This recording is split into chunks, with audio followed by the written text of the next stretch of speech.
Hello, and thank you so much for tuning back into another episode of The Real Combo. I'm just trying to give YouTube time to send you guys out the notification so that you can understand that I am live. And so, as you can see in today's title, we are going to pick up where we left off at last night on the part 2 of Rodney Jones and P. Diddy, Brother Love, Puff Daddy, Sean John lawsuit part 2. Get finished reading all of the documents so that we can get to some of the current things going on with Diddy, because yes, coming down the pipeline is an indictment from what I can see, and it looks like Rolling Stones for the last 6 months has been conducting an investigation with a couple of people who possibly were in connection or, had some type of affiliation with Mr. P. Diddy, Puff Daddy, Sean John, Brother Love, Sick Ass Combs. So yes, I want to make sure at least 2 to 3 hours out of the day, I'm reading documents as it pertains to current lawsuits that he's in litigation with right now. And then a couple of more hours out of the day, I also want to come to you guys with up-to-date current things that are going on as it relates to this ex-trafficking investigation that Mr. P. Diddy has gotten himself into. So if I could just borrow a couple of moments of you guys' patience, let me go ahead and get the lawsuit pulled back up. And I believe we stopped on page 26, if I'm not mistaken, is where we left off at. And let me see, because I remember we went through the whole thing about TD Jakes. I just have to look at it. We went through all of this. Yeah, we went through where he says that he has a ex-worker's phone number programmed in the phone. We went through that. I think we were possibly on page 26, if I am not mistaken. You know what? So that I make sure we pick up where we left off at, I'm just going to get my phone, go back through yesterday's video, and I am going to confirm. You and real ones, shout out to the 119 views that we got for last night's video. You guys did y'all's big one. Thank you, real ones. Diddy and defendants MR, UMG all benefit from Mr. Jones's work product. So that's page 23. As a result, Mr. Jones defended MR. Oh, can you see my glasses from out of there?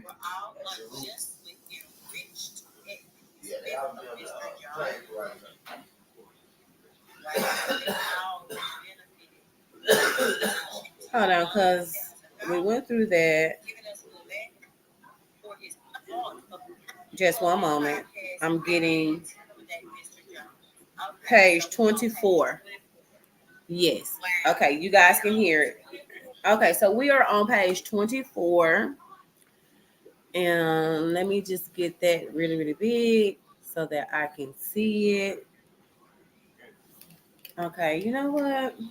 No, I want to pull up the documents. For some reason, this is showing up in a way that I don't want it to show up. Let's just say that. I want to...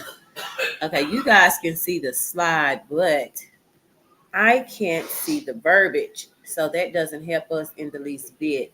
So let me get over here to my computer.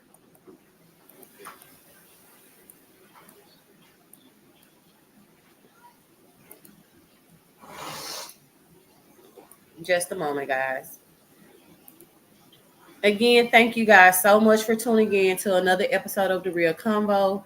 I do want to take the time to thank everybody. I mean, every single person that thinks enough of me and my channel to not only watch it and give me a couple of moments out of their day, but actually give their feedback. I've been noticing I've been getting more engagement. You guys have been commenting more. You guys have been warming up to commenting on the topic at hand as we're talking about it. So thank you so much, especially since this is a conversational panel type channel. It's really important that you guys communicate back and forward with me so that we have a dialogue going, if that makes sense to anybody. So yes. Just one moment. I'm trying to get to my downloads. Let me see. Diddy. Let me see.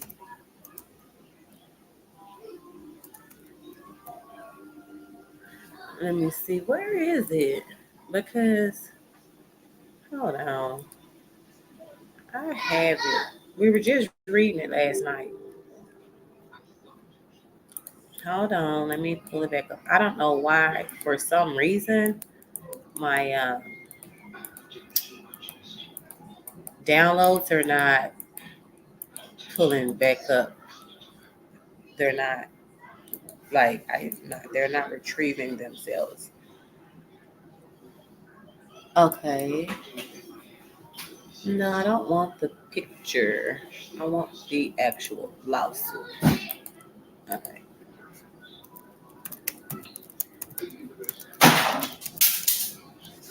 Let me just go in here and get the documents and retrieve them again, get back into my account and pull them up because it's taking me entirely too long to get to the documents. Because, child, when I tell you I'm just about ready to start going through these lawsuits so that we can stay up to date on what's currently going on over here on the real ones.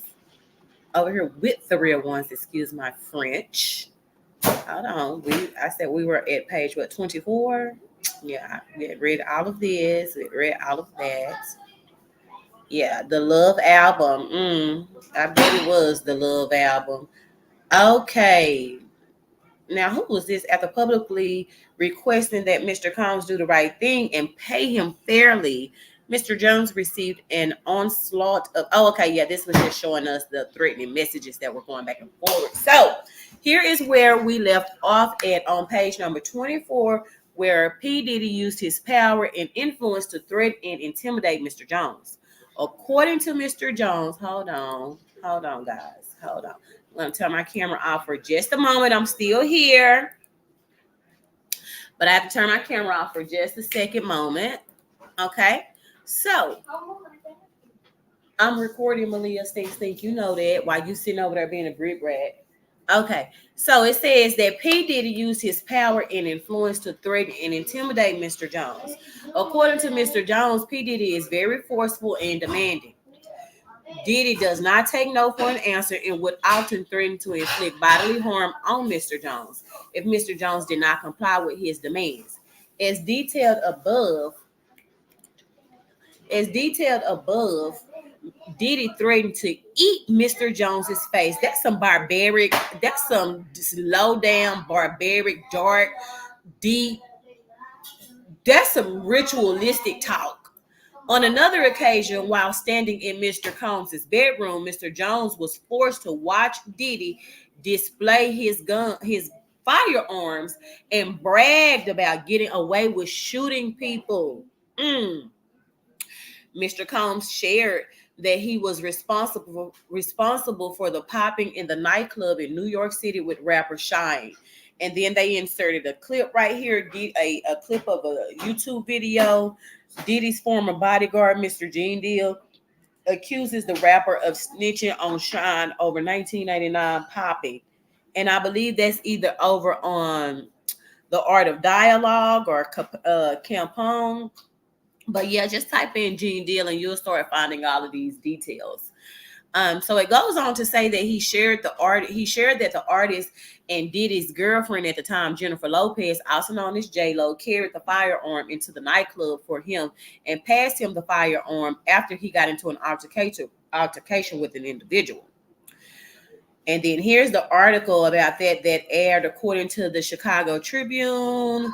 Sean Combs, Jennifer Lopez arrested after New York popping. And then Listen to this article. Sean Puffy Combs and Jennifer Lopez were arrested and charged Monday with criminal possession of a weapon after a firearm was allegedly found in their car as they left and then it cuts off, but this is proof showing that this is the incident he was referencing when he said that he bragged about getting away with the popping. So they just inserted that article to let us know, what he was referencing in the event that he was talking about that he had gotten away with his sick, psychotic, narcissistic behind.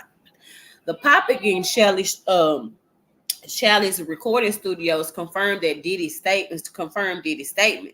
These statements reinforced Mr. Jones's fear from Diddy and strengthened Diddy's dominion and control over Mr. Jones. Mr. Jones was terrified of Diddy. He felt like he could not tell anyone, or that he could not tell him no. Diddy consistently made it clear that he had immense power in the music industry and with law enforcement. So he absolutely did brag, because what is this? Cassie said the same thing. He displayed this in front of Cassie where Cassie seen him pay for a video that, by the way, the hotel gave her a copy of it too. So he was dumb to not even make sure that they wouldn't give her a copy, because that's how CNN allegedly got access to it. Because when they gave Diddy a copy of the footage in the hotel of him knocking her between the washer and dryer and the vacuum cleaners and the garbage disposal, they gave her a copy of the video footages too. I think Diddy is just crazy, because he had to know that they gave her a copy of that. Why else would he settle that case like that? Because he had to know that she had some type of damning evidence. Diddy consistently made it clear that he had immense power in the music industry and with law enforcement. Diddy also made it clear that his head of security, Fahim Muhammad, had the power to make people and problems disappear. Mr. Fahim, he just throwed you up under the bus, my good Muslim brother. My good Muslim brother, are you connected with the FOIs, honey? Because he is making the nation of Islam look bad, like gangsters and thugs, and they are neither of those things. They not clicked up with any other type of religion in its way. I will not stand for it. Do not be putting this man in that. He's an upstanding citizen. That's what I want to believe. Anyway, Diddy instructs his staff to always contact Mr. Muhammad if they are ever pulled over by the police in Miami or California. Upon information and belief, Mr. Muhammad spoke with the LAPD after G was shot at CRS. The LAPD was in CRS and witnessed the blood in the restroom. Oh wow. So LAPD witnessed the blood in the restroom and still took a report and said that man had been popped outside by drive-by popping. Okay. Okay.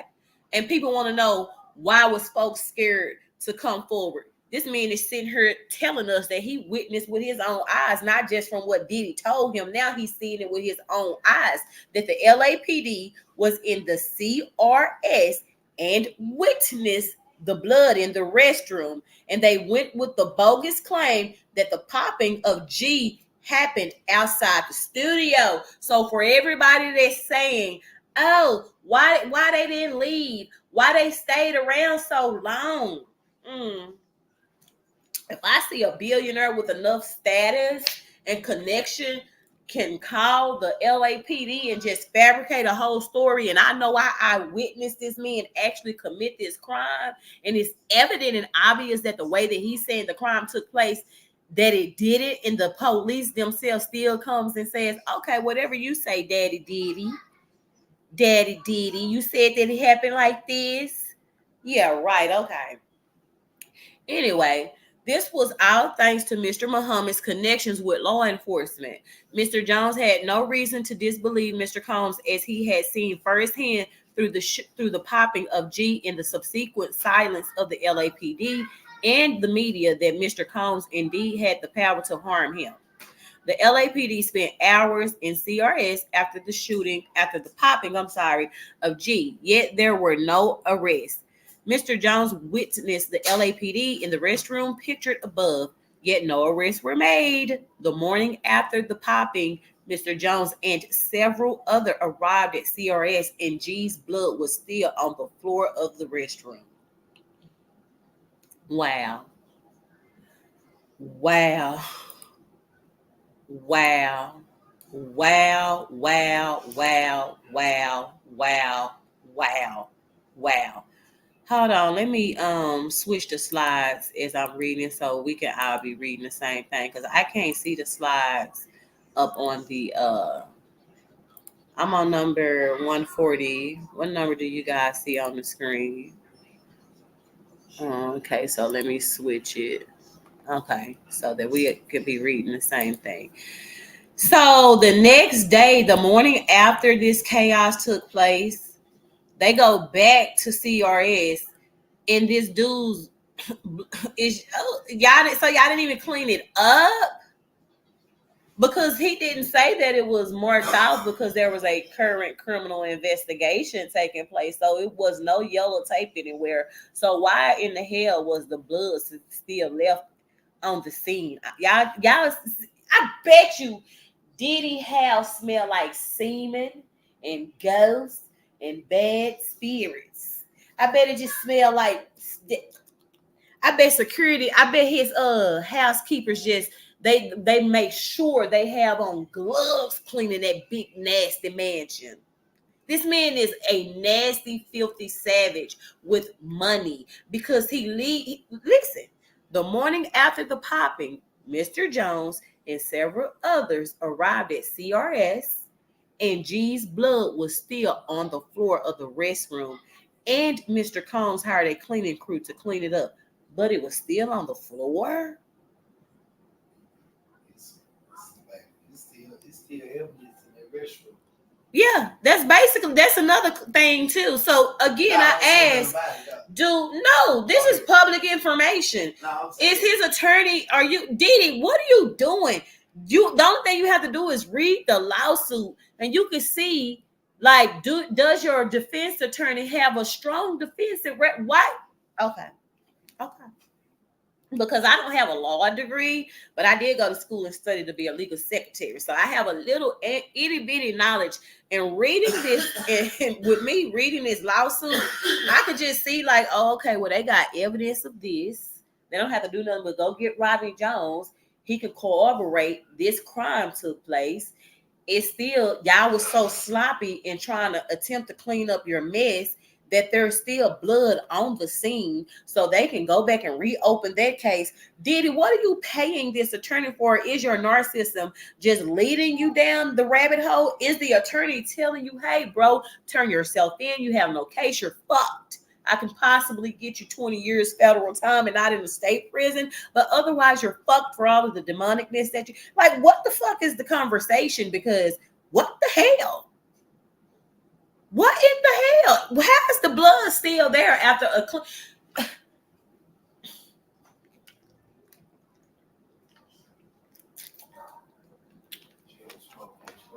defendants Ethiopia Haptemariam, Lucian Charles Grange, Motown Records, Love Records, and Universal Music Group aided, abetted, and profited off of Sean Combs' RICO enterprise.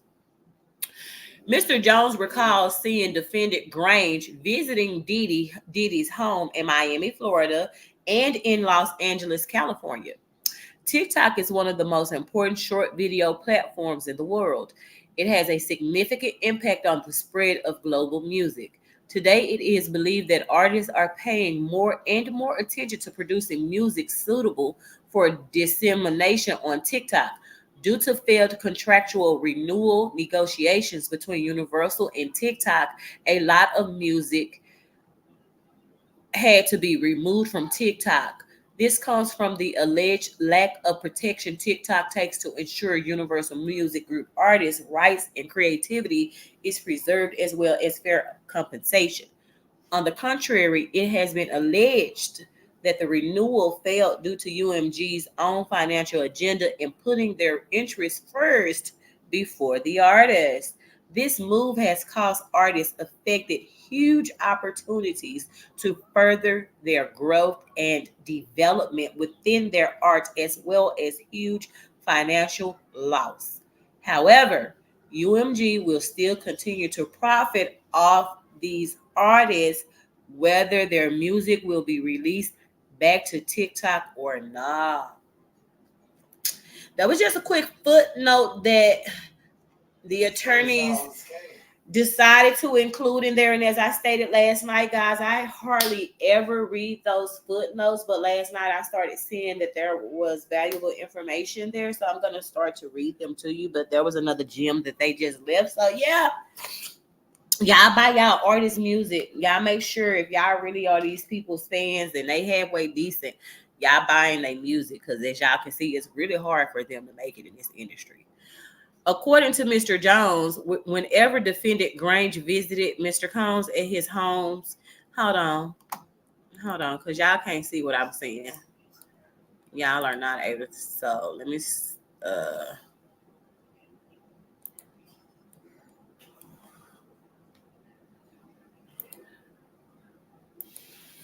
Hold on, let me see.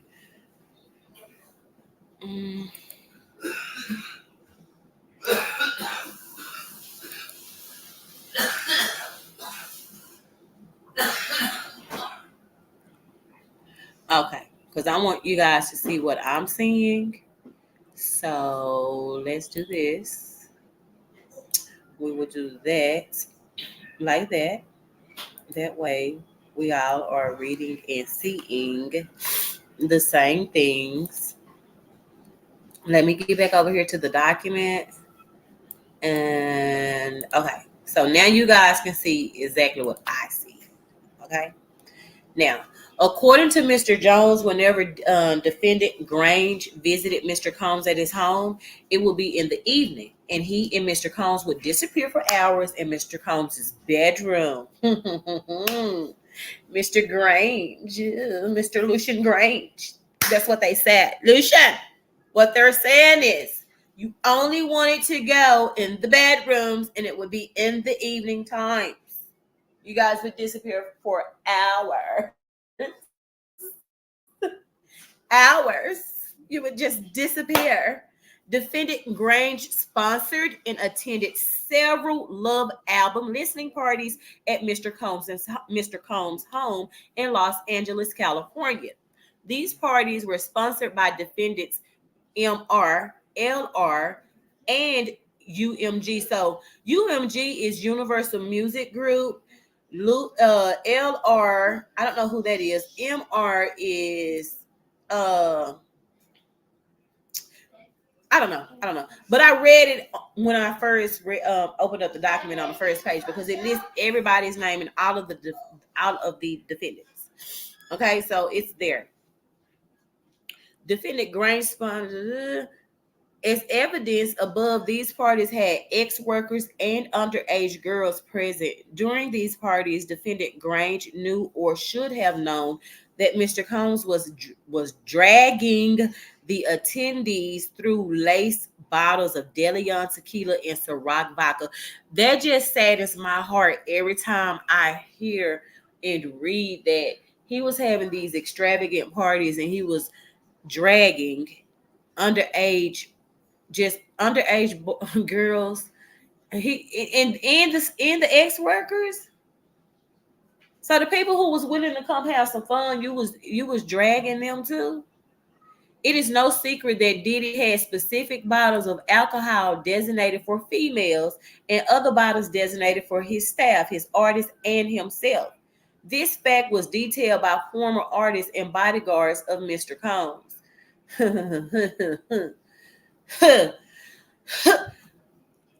So the staff is in on all the sickness together. They know that this for the underage females and the ex-workers. These bottles that are not laced are for us, because we got to make sure we recording people and getting footage so Diddy could be able to continue to blackmail people. So it was inviting people to these extravagant parties.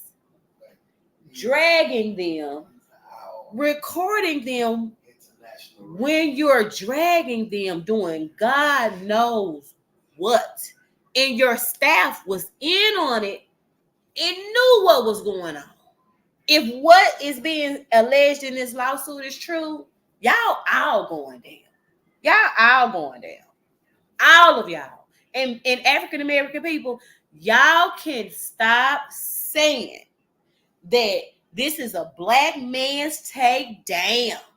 Y'all want to see a black man go down. If you do not do anything to be taken down for, it doesn't matter if you're black, white, or Asian descent, you can't be taken down. How about you don't do anything that would get you a good old takedown? How about that? How about as African American men and women, whomever, you just don't commit the crime, so therefore you don't have to do the damn time, baby. That's what I was taught. Don't commit these crimes and you won't have to do the time, boo-boo. I don't understand. I'm just not, I don't get it. How do you come to work and you just go to work every day and work up under this man who you know is involving himself, that he's doing this, he's committing these crimes and violating these people, and because he's a billionaire, you just, oh, I'm jump on board with it. Yes, I did it. That's what you want me to do. That's what you want me to do.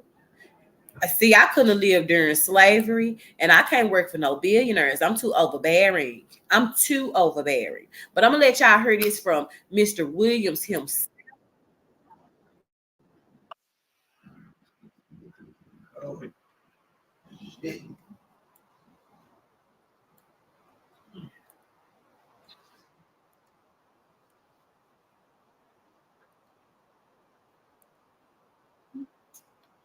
You Diddy or whoever you is, TG Jakes, any of them, all lies will be exposed. That's all. And anyone who takes that the wrong way, know why they take it the wrong way. The truth is the light. And you have the number.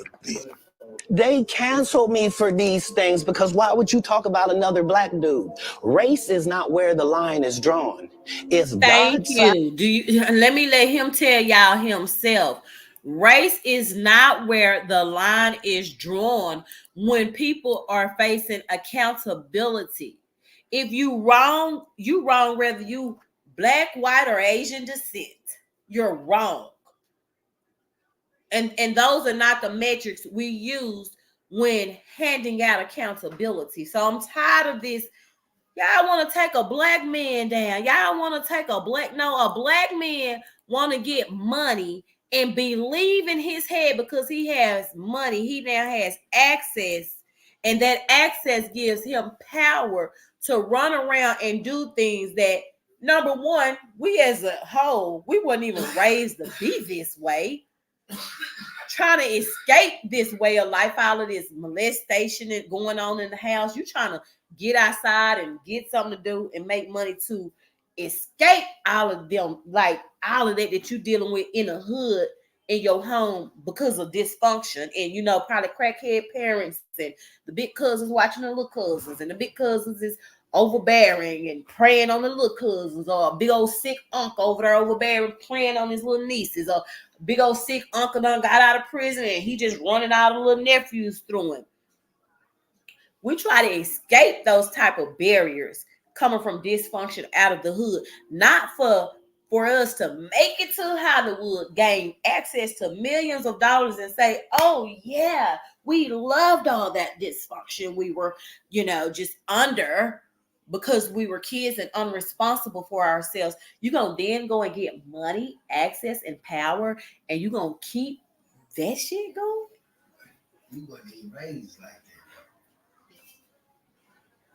What the hell?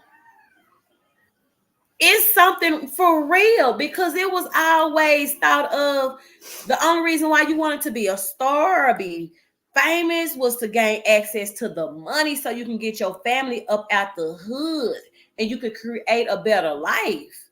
Not go and get the fame and the money and the access and then the respect of people just to say, oh, by the way, I'm a sick motherfucker when I was dysfunctional and I didn't go get the help that I needed. Because the stuff that people are describing about Diddy, this like what happened in your childhood? I know plenty of men who are raised and don't have daddies, and they go on to be decent and make decent money. And because they have decent money, they don't start getting power and say, oh, I'm just molesting up a whole bunch of underage girls. I'm doing with the boys, the girls. I don't know what I'm on. I like girls today. I like boys tomorrow. I'm just drunk people. And what? It's something deep rooted there because you have to understand all of the accusations from, I'm gonna say probably, when did Tupac pass away? 96. Probably starting in 1996. Negative accusations started to fly around about Diddy, and it's just been every year on top of year, just piling on, piling on, piling on. So this man, we can't even say, well, it was his childhood and he need help. This dude been doing shit year after year, day after day, and been having access to money, been going to, I mean, the best of the best rehabs, the best treatment, and he still throughout the years has been doing these type of things. This lawsuit says that it was no secret that Diddy had specific bottles of designated alcohol for the females and other bottles designated for the staff and his artists and himself. This fact was detailed by former artists and bodyguards of Mr. Combs. So people that bodyguarded him, that was right there in close proximity to hear what's going on, is corroborating this claim. So what y'all gonna do? Y'all gonna tell them people, oh, you got a hearing problem. This man has billions of dollars. He would never do that. The fuck? So everybody is broke and don't have no money and just want something from Diddy. Everybody deaf, and so all of these bodyguards and all of these different people that are saying the same things that's in these lawsuits, they all just broke and lying on Diddy. Everybody telling the same lie at different times. And it's like, I could see if it was 4 or 5 people telling the same lie at different times, but it's more like 40 or 50 people telling similar lies at just different times. Now, I don't know, man. That's some hell of a Kool-Aid y'all want us to drink, because I can't drink that Kool-Aid because I don't believe that. My mind is not that far-fetched. As a sponsor of these events, Defendant Grange had a duty and obligation to ensure that ex-workers and underage girls were not present, and that Mr. Combs was not spiking the alcohol with date rape drugs. Oh, okay. So they saying that because Lucian Grange was sponsoring these events, he had an obligation and a duty to ensure that there was no underage girls there, and that the ex-workers were not, that their drinks were not spiked with the like seriously. Okay, I could see how that makes sense, especially if he's sponsoring and paying for the event. He paying for all the alcohol there. It is your duty and responsibility to make sure that nobody drinks get spiked, right? If you have a party, Miss V, and you invite all these underage kids, don't you have a responsibility to make sure that those underage kids don't get a hold to the spike drinks?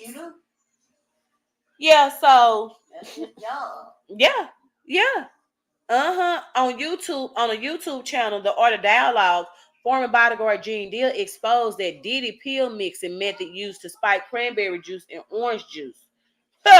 He exposed his pill spiking method. So y'all go check that interview out of Gene Deal on The Art of Dialogue, where he exposes that Diddy likes to mix pills with spiked cranberry and orange juice. According to Mr. Deal, the bodyguard, who was, according to Mr. Deal, Diddy will place ecstasy and other date rape in the juices. And when I say drag and drug, when I say dragging, y'all, I'm replacing that word for, DRUG, because YouTube, they don't like for you to say certain stuff. So that's why I'm saying dragging and, got dragged and drag in the juices on you. Ooh, baby, Diddy is dangerous. The writer has spoken with several former employees of Diddy who witnessed defendant Coram instruct her staff to lace champagne, DeLeon, and Ciroc liquor bottles with ecstasy and other illicit drags. Mr. Jones recalls seeing defendant Haptomariam visiting Diddy's home in Miami, Florida, and Los Angeles, California. According to Mr. Jones, whenever defendant Haptomariam visited Diddy at his homes, it would be in the evening, and she and Mr. Combs would disappear for hours in Mr. Combs' bedroom. So he did a lot of business in the bedroom, because he just said the same thing about when he would meet with Lucia. So the only thing they have to do is go pull the camera out the bedroom. Again, what is the attorney doing? Did you tell him to get rid of all this evidence? Did y'all read the lawsuit, or was y'all still busy being big-headed and saying that these people were not telling the truth and not even bothering to read the lawsuit? Because I pray to God that y'all was not that careless to know his man was pointing the people to where the evidence was, and y'all was so big-headed and narcissistic and just arrogant that y'all didn't even go pull the damn video footage from out of the bedroom. Because I hope the attorney actually read the lawsuit instead of just being cocky and saying, oh, I chew little guys up like this for breakfast. Because this lawsuit is telling you, we pointing you to where the evidence is. He telling you that when he met with Lucian and this Haptomariam chick, he went in the bedroom, they would disappear for long hours at a time. And they got cameras all over his house. So it's a camera in that bedroom, baby. According to Mr. Jones, defendant Haptomariam visited Mr. Combs at defendant CRS during Mr. Combs' writing camp. Defendant Haptomariam sponsored and attended several Love album listening parties at Diddy's home in Los Angeles, California. These parties were sponsored by defendants MRLR and UMG. As evidence above, these parties had ex-workers and underage girls present. During these parties, they are so messy. They got a picture of Ghislaine Maxwell and Jeffrey Epstein.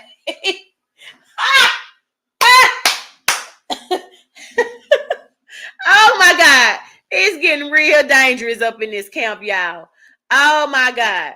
Oh my God. Hold on, y'all. Hold on. Let me turn my camera out right quick and we finna get right back over here. Hold on. Let me turn my camera off. Wow. It's all I can say. That's all I can say. Wait a minute. Y'all see that in the in the video? That's why I said this thing it's not about taking the black man down. They put Ghislaine Maxwell and Jeffrey Epstein in this photo. Is that supposed to be Carisha? Who is this? Defendant Christina Coram is the Ghislaine Maxwell to Sean Combs Jeffrey Epstein. But see, Jeffrey Epstein and Ghislaine Maxwell, they were lovers. Diddy, is you knocking out Christina Coram too?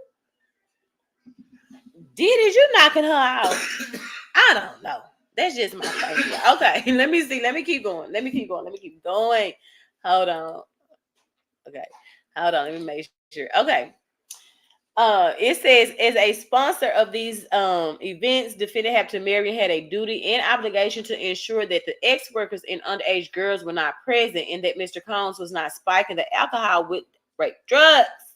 Defendant Christina Coram is the Ghislaine Maxwell to Sean Combs, Jeffrey Epstein. And y'all see this messy ass comparison.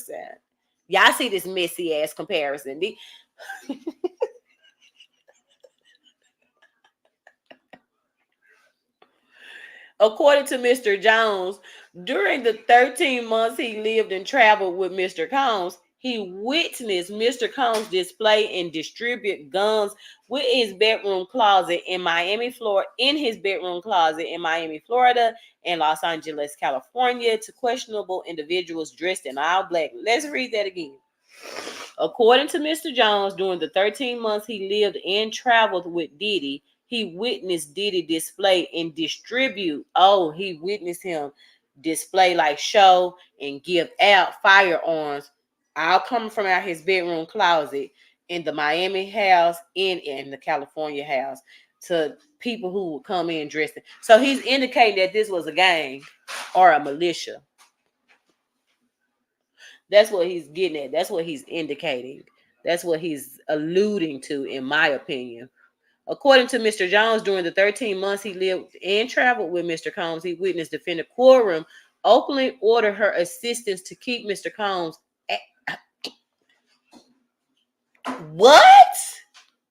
Wait a minute.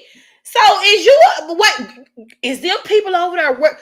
So I'm wondering if defendant Quorum, see, girl, because my mind it'll start twiddling and diddling. Do they work? Do she work for the De Leon family?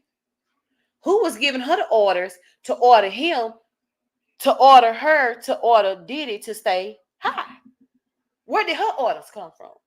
Who gave her orders to go work for Diddy and order her staff to make sure that Diddy remained high? Who did that? Who call was that?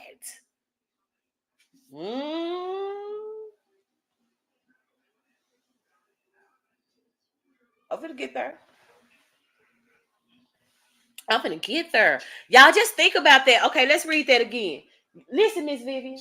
It says, according to Mr. Jones, this the dude that's filing the lawsuit, during the 13 months he lived with Puffy, he says he witnessed defendant Quorum, that's one of Diddy's staff, openly order her assistants to keep Diddy high off of gummies and pills. So who hired her to make sure that that was done? Or did Diddy tell her, make sure I'm high at all times? It's some strange shit going on with that. Defendant Quorum required all employees from the butler down to the chef, down to the housekeepers, to walk around with a pouch of fanny packs filled with cocaine. What is GHB? Ecstasy, marijuana, gummies, 100 to 250 milligrams each. Wait a hell, y'all don't get what. Listen. It says the defendant Quorum required all of the employees, ranging from the butlers, the chefs, the housekeepers, all of them, to walk around with a pouch, fucking fanny pack, look, filled with cocaine, GHB, ecstasy, marijuana, gummies, 100 to 250 milligrams each, and 2C. A pink drug that is a combination of ecstasy and cocaine, y'all. And this is the drug right here. This is the 2C that they're talking about. The pink drug that is a combination of ecstasy and cocaine. That's what this is. Say what you're trying to say. The GHB is that's day-rate drug. I don't. It's day-rate drug. Oh, GHB is the day-rate drug. This is how I know Diddy is just trusting his attorneys. He didn't even read this lawsuit, because had he read this lawsuit, number 156 will make me think, because he know how deep he in. He know who he sit at the dinner table with. He know what they capable of. I would have, when I read this part right here, according to Mr. Jones, during the 13 months he lived and traveled with Diddy, he witnessed defendant Quorum openly order her assistants to keep Diddy high off of gummies and pills. Diddy, did you read that? Because you know who the fuck you playing with. That should have made you say, damn, who really hired this bitch? Who sent you? Who sent you? My mom sent you. She packed a nap. This the Epstein lawsuit. This is Rodney Jones and P. Diddy lawsuit. Rodney Jones know a lot. He didn't come to play. No, he got everything. Look at Steve, all them going to jail. He says it was important to defendant Coram to have Mr. Combs' drug of choice immediately ready when he asked for it. Defendant Coram ordered ex-workers and substitutes for Mr. Combs. Defendant Coram ordered and distributed ecstasy, cocaine, GHB, ketamine, marijuana, and mushrooms to Mr. Combs and his celebrity guests who were present on his rented yacht and in his homes in LA, New York City, and Miami. Why y'all have to let us know that his yacht is rented and not owned? You see how messy these damn attorneys be? That's the Diddy on, guys. You see how messy these attorneys are? They be ratchet, y'all. Shit. It says on multiple occasions, defendant Coram forced Mr. Jones to carry Mr. Combs' drug pouch against his will. What?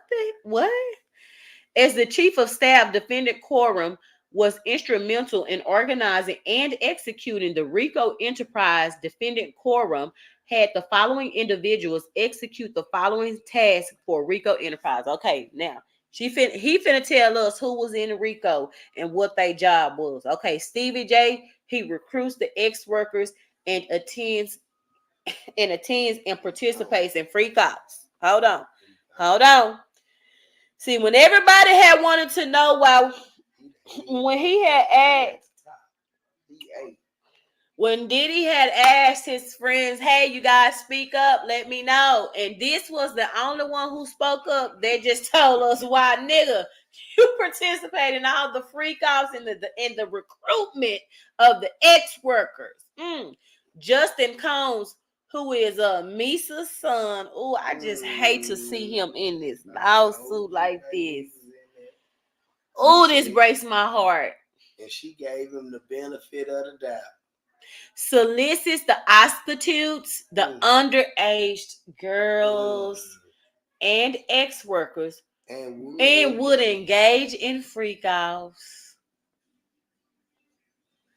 Wow. Brandon Powell works as Mr. Combs' mule. He acquires and distributes Mr. Combs' firearms and drags. Scratch him off there because he working. We have a recording of this and will provide it to the court. Diddy, once again, did you read the footnotes in this lawsuit, Diddy? Because I'm just sitting here going through this lawsuit. I'm just reading. And I know you reading with comprehension, dude, because you have a Harvard education.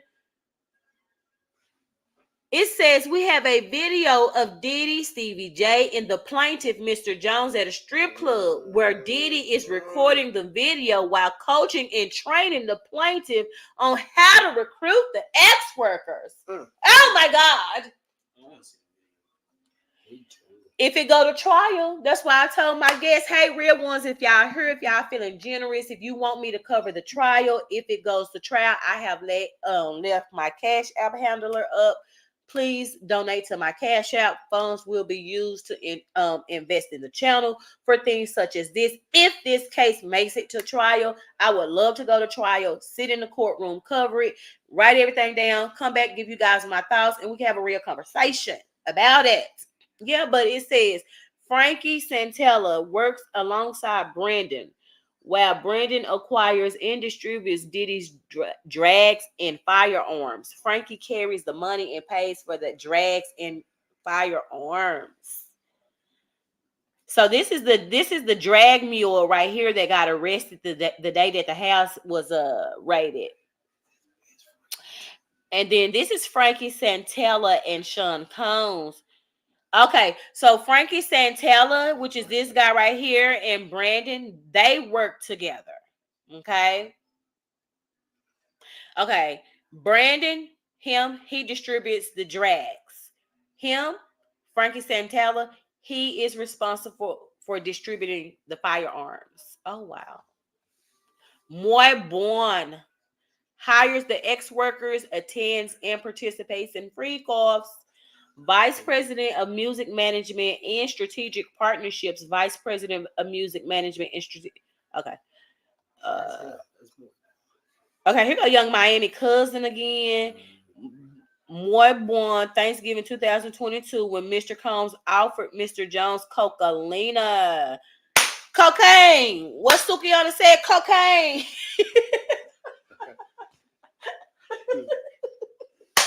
She said, "You houses."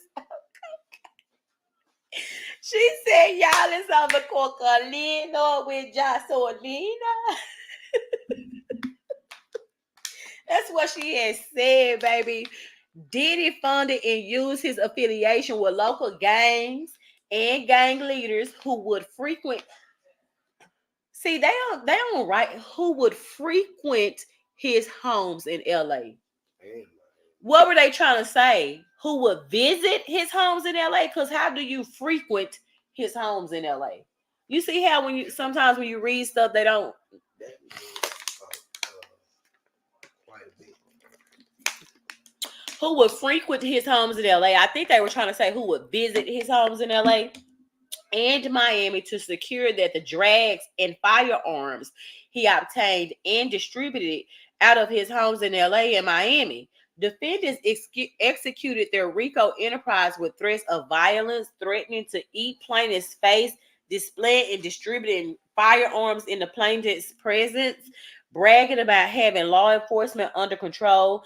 And then he didn't have to brag about it because Mr. Jones just told us when law enforcement came to the scene, when G got popped, he seen with his own two eyes law enforcement write up a false report and just lie and cover it up. So they even have to brag about it no more. The man seen it with his own two eyes. The more and more he was around, that they weren't just bragging; it was true. And bragging about bribing witnesses and jurors in the criminal case concerning the 1999 New York City nightclub popping with Shine. That's a whole rabbit hole.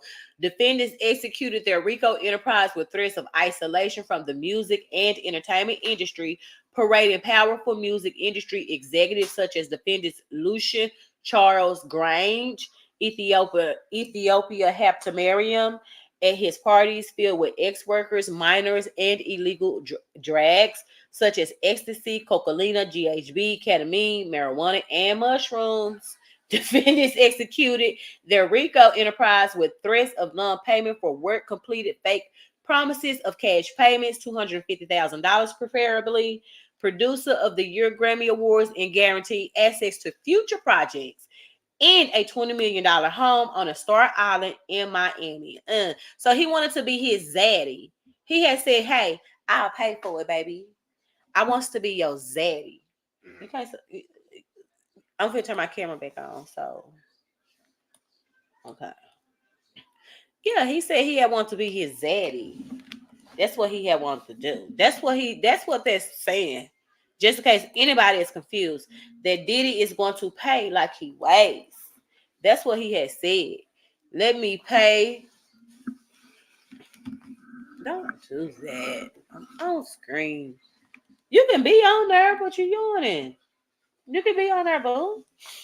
Tell him real ones. Tell him, say, you can be on here breaking a lawsuit down with us. We all can sit around and conversate. But we not yawning. We having a real conversation over here. Tell him we need exciting energy over here, baby.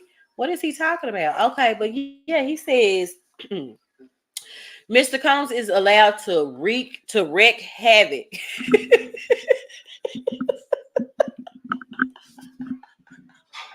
No, they did not put in this lawsuit that Diddy is allowed to wreak havoc. He just, while living and traveling with Diddy, Mr. Jones discovered that Diddy has hidden cameras in every room of his home. Mr. Jones believes that Diddy has recordings of defendants Lucian Charles, Grange, Ethiopia Haptomarium, as well as other celebrities, music label executives, politicians, and athletes. Upon information and belief, these individuals were recorded without their acknowledge and consent. And as is the case with the homosexual tape of Stevie J that Mr. Combs provided to Mr. Jones. Wait a minute. So Stevie J didn't even know he was being recorded. Wow. Ew. Let's read that again just in case y'all didn't understand. Upon information and belief, these individuals were recorded without their knowledge and consent. They were recorded without their knowledge and consent. And as as is the case with homosexual X tape of Stevie J that Diddy provided to Mr. Jones. Diddy possesses compromising footage of every person that has attended his FO parties and his house parties upon information and belief due to the treasure trove of evidence he has in his possession. Diddy believes that he is above the law and is untouchable. And I believe it. I believe that statement. I believe that he believes that. Because look how he said he had his attorney to come out and say that him settling that case with Cassie in less than 24 hours was not an admission of guilt, and that he maintains his innocence, and they just settled the case because only for less than 6 months to pass by, and CNN releases video footage of him stomping and kicking and beating this girl in the head, all of which she claimed in her lawsuit that he played in our face and told us, hey, that's not true. So I definitely believe that Mr. Jones, when he says that Diddy believes that, oh, I believe it. I believe that he believes he's untouchable. He has shown us that. All of the accusations, his alleged involvement in somebody's unaliving, such as Tupac and Biggie, and the man walks around like, yeah, I did it. So what? What are you gonna do about it? Fucking gang members. I got you first. Ha ha. Sure. That's how he act, ain't it? That ain't how he act, baby. He don't act. He act like for yes. Look how he did that dude that's played that 2-bit dude that played on Power on Halloween when he had on that Joker mask with his nose snoot. Yes, snooty, Diddy, all up in the air. A Diddy, yeah, he got the perfect name, a Diddy. Upon information and belief, Diddy employs Jose Cruz as his IT director. This writer has spoken to several former employees of Diddy who confirmed that Jose Cruz is the gatekeeper to all of Mr. Combs' recordings. I'm going to go look up Mr. Cruz because now I want to start following him. I'm fixing to go start following him. Because if he is the gatekeeper to all of Diddy's recordings, that's who we need to be looking at. Oh, that's who they ain't been talking about. Wait a minute. Diddy, once again, I asked, did you read the lawsuit, darling? Yeah, you gotta read it. Diddy, I don't think you read this lawsuit because there's no way you've been walking around as arrogant as we have seen. And you read this lawsuit. Upon information and belief, Jose Cruz intentionally hides behind the camera and from social media and the internet. Oh, he's smart. He's always behind the camera. He doesn't have a fucking social media and the internet due to all of the incriminating acts he was required to record for Diddy. And then this is him showing us, he has a screenshot of Jose Puff's tech guy, Cali. So you're not getting away with anything. So I want see that's why I want to get to this lawsuit because baby, they said they said that an investigation has been launched and 50 people are due to testify on the indictment for Diddy. And I wonder if Mr. Jose Cruz is one of those people that Homeland Security spoke to of those 50 witnesses. I wonder if he's one of them. I wonder if Jose Puff's tech guy in Cali, is he one of them? First cause of action, conduct and participate in a RICO enterprise through a pattern of racketeering activity, violation of racketeer influenced in corrupt organization act confined at 18 USC. This is against defendants Lucian Charles, Grange, Ethiopia, Haptomarium, Sean Combs, Justin. This breaks my heart every time this baby is. Nah, he got all the kids. Except for twins, like But I don't see. See, this is how I see. See, when I say that Christian, see, Christian is his son. Justin is not his son. The only how Justin has a lot. Let me speak, please. The only how Christian Combs is in a lawsuit because on his own he tried to actually assault somebody. But do y'all notice how Justin Combs, Misa's son, is in this lawsuit with all of these horrible, despicable crimes, and he's included in this RICO enterprise with Diddy? The one who he feels is not his biological son, in my opinion, my theory, because they saying that bodyguard Wolf, who Justin looked just like, to me, in my opinion, is really his biological daddy. So you kept Christian guarded away, but the one who you feel is not really your biological son, yeah, he can be in on it all. Let him do everything. So the first cause of action, conduct and participate in a RICO enterprise. And Misa, I know you don't want to hear this, but this is why they had them red beams on your son.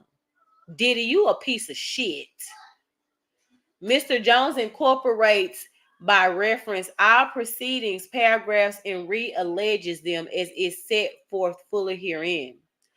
As respondent superior, defendants Lucian Charles, Grange, Ethiopia, Haptemarian, Combs, Global, Motown Records, Love Records, and Universal Music Group, the respondent superior collective, are 100% liable for the actions of Sean Combs, Justin Combs, Christina Coram, as they were acting in their capacities as the respondent superior collectives, employees when they committed the acts detailed below. The respondent superior collective failed to adequately monitor, warn, or supervise the actions of Sean Combs, Justin Combs, and Christina Coram. Defendants are individuals and or entities within the meaning of person as defined in 18 U.S.C. because each is capable of holding and does hold a legal or beneficial interest in property. The association is composed of Lucian Charles, Grange, okay, all those people. Okay. Section 1962 makes it unlawful for any person who has received any income derived directly or indirectly from a pattern of racketeering activity or through a collection of an unlawful debt in which such person has participated as a principal within the meaning of Section 2, Title 18, United States Code, to use or invest directly or indirectly any part of such income or the proceeds of such income in the acquisition of any interest in or the establishment of operation of any enterprise which is engaged in or the activities of which affect interstate or foreign.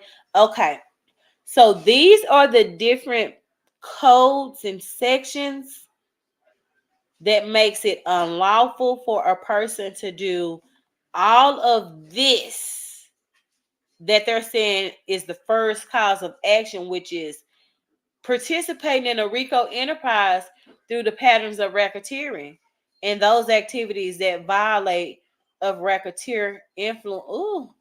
And so these are the different sections to support this theory right here. So if you guys want to go and read this fine print, numbers 176 and 177. And then it goes on to tell you that Section 1962 makes it unlawful for any person to conspire to violate Section 1962 and C, among other provisions. Defendants are associated with each other as an enterprise within the meaning of enterprise as defined in 18 U.S.C. 1961-4. Defendants have unlawfully increased their profits by luring and deceiving producers, musicians, writers, creators, and artists, such as plaintiff, to transport drugs, ecstasy, cocaine, GHB, ketamine, marijuana, and mushrooms, transport firearms, solicit minors, exotic dancers, ex-workers, and to utilize their talents and labor to produce music and other tangible goods and services without compensation. The RICO enterprise, which our defendants have engaged in, and the activities of which affected interstate and foreign commerce, is compromised as an association, in fact, of persons including each defendant and other unnamed co-conspirators. That association, in fact, was structured by various contracts and non-contractual relationships between the defendants, by which defendants assumed different roles in agreeing to carry out a mail and wire fraud scheme to acquire drags, firearms, ex-workers, prostitutes, minors, and the labor of producers, musicians, writers, creators, and artists such as plaintiffs to utilize their talent to produce music and other tangible goods and services without compensation. So you just definitely wanted to rob people. Let me see if I have any comments. Are y'all saying anything over here in the comments? I'm so sorry. Oh, let me show your comment. Gerard, 1996. Let's see. Pac been telling us about him in Hit 'em Up song. He did, Gerard. Hit 'em up. Me and my husband is always saying how Tupac told us all of this before he passed away. He told us all of this. What you saying, Mr. Calhoun? Not to give the man no praise or credit, but he was smart in the long run. Cause look at the people you just named off that he has on recording. Basically, he knew this was coming and said, if you go down, y'all coming with me. Yep, that's what he said, my J. My J, that's exactly what he had said. That's what he had said, my J. My J, that's what he had said, son. That's exactly what he had said, boo-boo. Sure did. Okay, so the members of the RICO enterprise all share a common purpose to enrich themselves financially and actually at the expense of producers.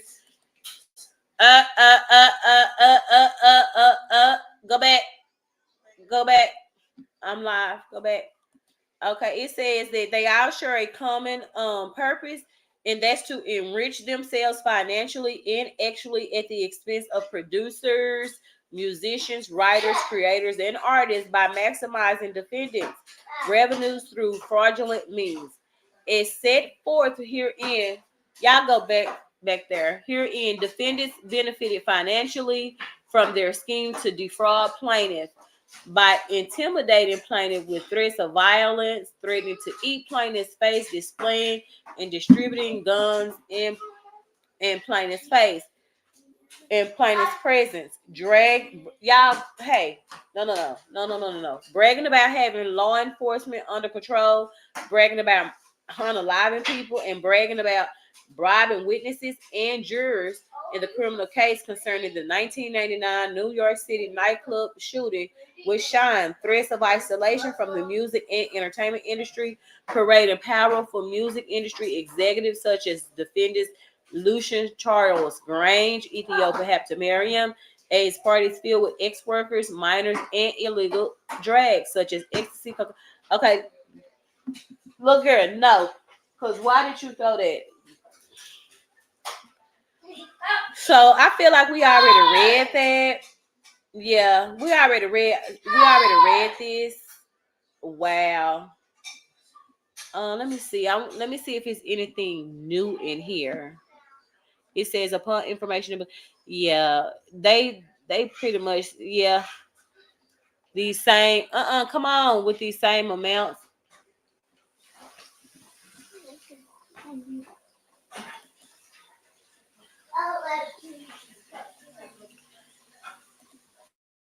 Hold on, y'all, because my little baby is up here.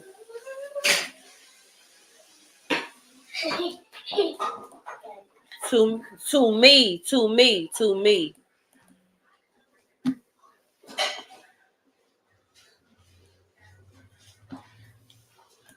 I don't know. It just to me, y'all. It ooh.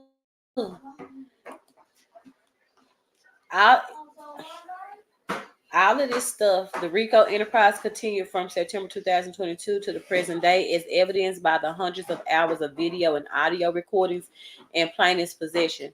Defendants Diddy, Justin Combs, Kristen Coram, his assistants and staff all orchestrated, participated, managed, and executed the RICO enterprise by purchasing and distributing all of those drugs, by purchasing and distributing firearms, by requiring the solicitation of sexual encounters with prostitutes, ex workers, and minors, and by forcing artists, creatives, musicians, and producers to utilize their talents and labor to produce music and other tangible goods and services without compensation. The RICO enterprise has functioned as a continuing unit and maintains an ascertainable structure separate and distinct from pattern of racketeering activity. The enterprise was characterized by the defendant's pattern of false representation and omissions made by defendants Sean Combs, Justin Combs, Christine Quorum, other current and former members of Defendants Association, and staff to defendants, artists, creators, musicians, and producers. These false representations and omissions were designed to induce defendants, artists, creators, musicians, and producers to utilize their talents and labor to produce music and other tangible goods and services without compensation, as well as the solicitation of sexual encounters with prostitutes, sex workers, and minors, and the purchasing and distribution of illegal firearms. This is sad. This is really sad. This is sad. This is just sad. I can't even. It is. Malia, you see me on live, mama. You see me on live. I'm live, baby. Don't do that. Okay, mommy is live. I know you talking to your granny, but mommy is live, and I'm trying to read to my audience. So, okay, go. It's 117. As part of this scheme, defendants required their artists, creators, musicians, and producers to visit strip clubs wearing exclusive, authentic Bad Boy merchandise and to use the name and reputation of Diddy to solicit ex-workers and prostitutes. Additionally, Mr. Combs used the prospects of winning Grammy Awards, purchasing $20 million homes, participating in future projects, making $250,000 cash payments, and meeting influential music industry executives such as defendants Lucian Charles Grange and Ethiopia Haptemariam. Malia, I am recording. No, ma'am. Play in your room, mommy. It's plenty of room back there. This pattern, this pattern of false representation and dissemination to artists, creators, musicians, and producers who reside in California, Florida, New York, and around the country by defendants based in California, in New York, under the direction and on behalf of defendants in New York. The dissemination typically used interstate telephone wires, social media messages, and electronic mail. The true nature of defendant's scheme was left undisclosed, was omitted and or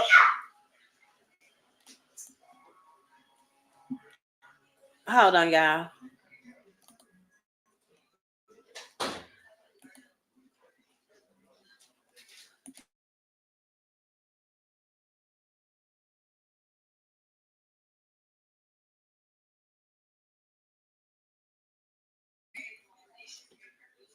That's just ooh. She just had to do too much. The true nature of defendant's scheme was left undisclosed, was omitted, and or was affirmatively misrepresented, all to fraudulently increase defendants' profits, at least some of which were used to expand the enterprise, causing further injury to Plaintiff Jones and other unwitting artists, creators, musicians, and producers. Defendants prohibited from the enterprise and Plaintiff Jones suffered because the enterprise diminished Plaintiff Jones' finances due to 13 months of non-payment and diminished Plaintiff Jones' health through consistent dragging and forced sexual encounters with prostitutes and ex-workers. Defendants used the proceeds from the scheme to advance the scheme by funding and operating their marketing machine, including through the use of mail, social media, word of mouth, and interstate wires to sell the illusion that Mr. Combs was serious about the talents and skills of the artist. Creators, musicians, and producers, and wanted to use those skills to make music when nothing could be further from the truth. Defendants provided their artists, creators, musicians, and producers with misrepresentative information, including via email, all over interstate wireline communication systems, and obtaining free labor. Hold on, y'all. My lips are dry. Hold on. Hold on. Let me put some chapstick, some lip gloss. Wow. Hold on, y'all. Let me take a little break and drink me some water because my throat is getting dry. Hold on. This is a lot. Hold on.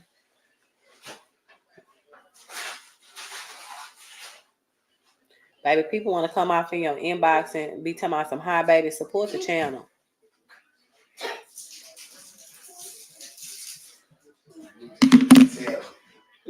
Come tell them, baby. I keep telling you, I have a husband. I don't lie about having a husband, honey. I keep telling you, stop acting like a pooper and Ray. Hold on. What I was finna do? I put my chapstick. Oh, here, get the phone. I keep telling y'all, honey, my husband is a Pookie and Ray in real life. Hold on. There's random people that be hitting people up in their inbox.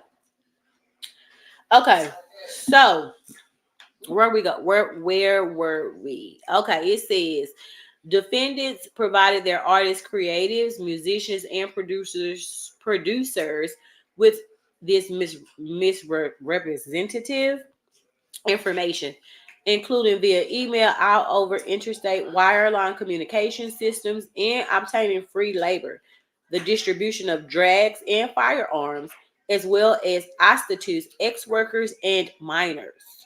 Defendants obtain revenue via wire transfers, documents, and banking transactions that were exchanged via electronic means over interstate wires, thereby growing the enterprise and causing further injury to Plaintiff Jones as described throughout.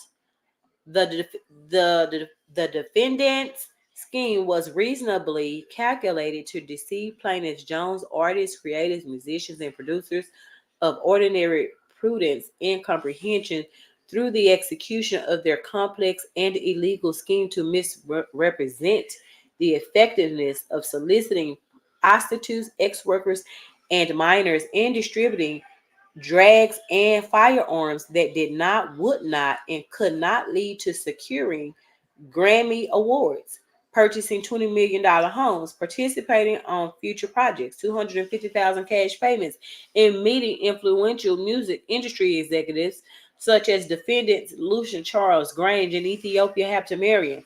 Plaintiff Jones would not have lived with Mr. Jones for 13 months, missing birthdays, holidays, and family events, but for the illegal racketeering scheme operated by defendants. So he put you in the room with these people, but only for a illegal racketeering scheme. He promised you all these things. He let you party at the $20 million home. He let you see $250 cash payments go to pay ex-workers that he said he would give you to buy new instruments. What does it say? He explaining to y'all the Ponzi scheme number 191, that he was never going to get these things and that it was a calculated, deceptive move by Diddy to put him in a room with Stevie J and all these people who are down with freak offs. They down with everything. The people who you look up to, see, it was a scheme to get you over here. Yeah, come produce the album. Oh, you look up to Stevie J. Oh, man, I party with Stevie J all the time. This producer thinking he finna go over here, be in the room with Stevie J, get some game from Stevie J. Nobody better to do it than Stevie J. You know, this probably what this man thinking. He done lured the men in with all of this. Yeah, I'll probably give you an advance $250K. Gonna get you some more instruments. Baby, only for this man to get over here and see all of this stuff, but it's going different than what he told you it will be used for. The $20 million home is a party home that is a brothel that he holds freak offs in. Defendants each had the specific intent to participate in the overall RICO enterprise in the scheme to defraud plaintiff Jones, and each participated in the enterprise as follows. They did, because he just said that lady made him carry Diddy's drags. Defendant Lucian Charles Grange, Ethiopia, have to marry him.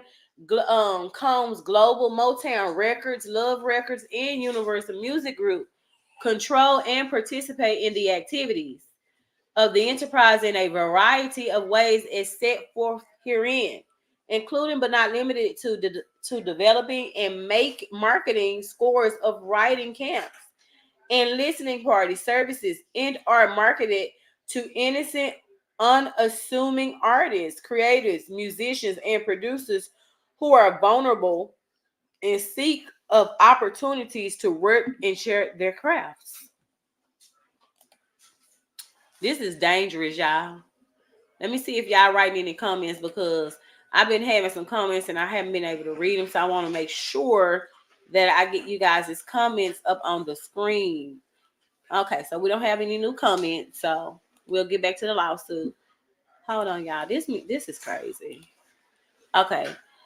It also says throughout the relevant period, defendants Lucian Charles Grange, Ethiopia. Okay, we just gonna call them all the gang. I ain't gonna keep on sitting here reading all their names. Okay, and other current and former members of the defendants' associates and staff, collectively individual defendants Lucian Charles Grange, the gang, has an ethical obligation as respondent superior to supervise the actions and activities of the individual defendants. And he lists the defendants and says that they failed miserably to do so. Individual defendants relied on the mail, email, social media, and the telephone to distribute advertisements to secure artists, creators, musicians, and producers whom they would promise Grammy Awards purchase. They would promise all these lavish things to participate on future projects, $250,000 cash payments, and meeting powerful industry executives. Defendants Lucian Charles Grange, Ethiopia, have to marry him. These advertisements originated from and were sent from defendants Lucian Charles Grange. Ooh. Baby, you out over this lawsuit, Lucian, in Ethiopia, have to marry him. And around the country, relying on the mail, email, social media messenger, and telephone to distribute and interstate wires to disseminate the misleading information described herein, as well as to receive profits from the artists, creatives, musicians, and producers. In connection with defendants acting from New York, these defendants used the mail and interstate wires to solicit plaintiff Jones and artists, creators, musicians, and producers.